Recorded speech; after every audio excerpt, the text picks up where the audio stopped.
You are scrolling because you are looking for something you lost. We didn't have the internet, but we were never lonely. Let me show you the piece you have been robbed of. We used to navigate the world with a tattered AZ map thrown in the glove box. There was no soothing voice telling us to turn left in 200 yards. The arguments in the car over a missed exit were part of the family holiday. We rolled down the windows manually to feel the breeze on a hot summer day. The smell of petrol at the station was stronger and the prices made sense.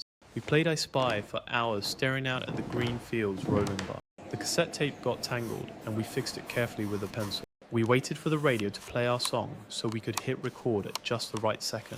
The DJ always talked over the intro and ruined the start of the track. Music was a physical thing we collected and stacked in towers in our bedroom.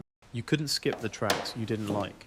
You had to learn to be patient. Taking a photo meant you had 24 chances to capture the moment. We didn't check the screen to see if we looked good. We just hoped for the best. Taking the film to be developed was a ritual of anticipation and mystery. Half the photos were blurry or covered by a thumb, but we treasured them anyway.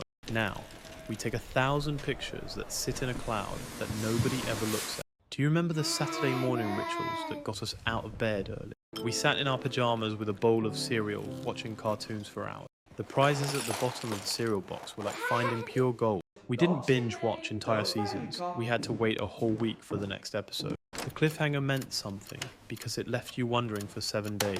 If you missed the show, you missed it forever and had to hear about it at school. We learned the value of punctuality because the TV schedule waited for no one.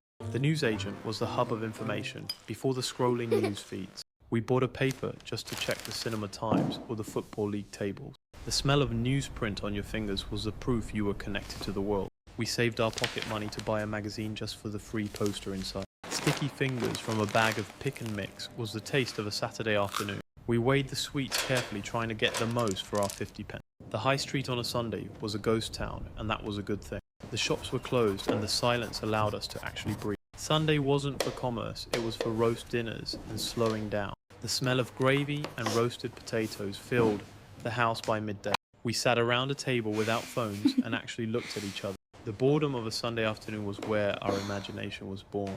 We invented games in the garden because there was nothing else to do. We rode our bikes until our legs burned just to see what was over the hill. A stick found in the woods became a sword, a gun, or a magic wand. We came home when we were hungry or when the streetlights buzzed to life. Our parents didn't track us with GPS, they just trusted us to come back. Scrapes and bruises were trophies of a day well spent outside. We drank from the garden hose and it tasted better than bottled water.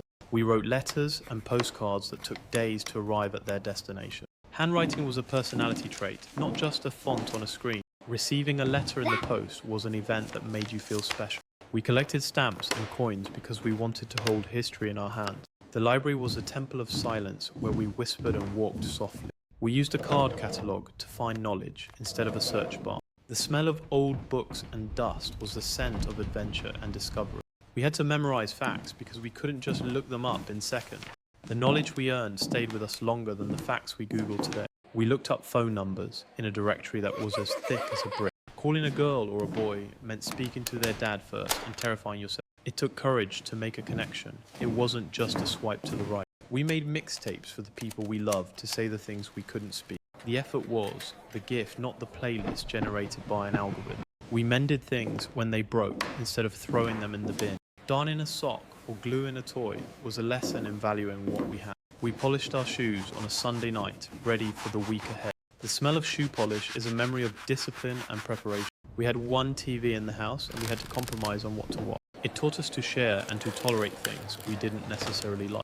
The national anthem played at the end of the broadcast and the screen went black. It was a signal that the day was done and it was time to rest. Now, the stream never ends and the blue light keeps us awake forever. We slept better when the world had an off switch and a closing time. The milkman's float humming in the dark was the first sound of the new day. Gold top or silver top was the only choice we had to make before breakfast. We didn't have 100 varieties of coffee, we just had instant and a kettle. Life was less convenient, but it felt more substantial and real. We had fewer choices, but we seemed to be happier with what we chose. The paradox of choice has left us paralyzed and constantly dissatisfied. We look back, not because we want to live in the past, but because we miss the feeling. We miss the texture of a life that wasn't smooth glass and plastic. We miss the friction that made the good moments feel earned.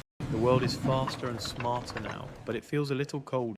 We are the last generation to know what it was like to be truly offline. To be unreachable was a luxury we didn't know we were enjoying. The silence wasn't empty, it was full of potential and peace.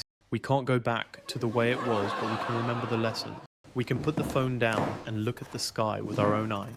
We can cook a meal and sit together without the distraction of the world. We can find the rhythm again if we just stop running for a moment. The past is a foreign country, but it's one we all hold a passport to. Close your eyes and remember the weight of the world before it went digital. It's all still there in the attic of your mind, waiting to be dusted off.